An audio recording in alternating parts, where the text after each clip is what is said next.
إذا زلزلت الأرض زلزالها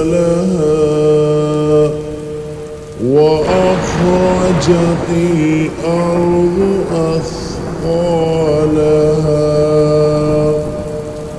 وقال الإنسان ما لها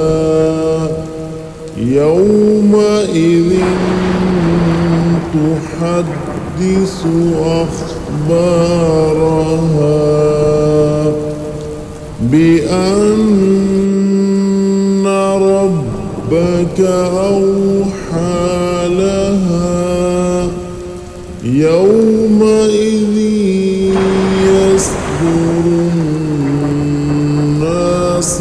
أشتاتا ليروا أعمالهم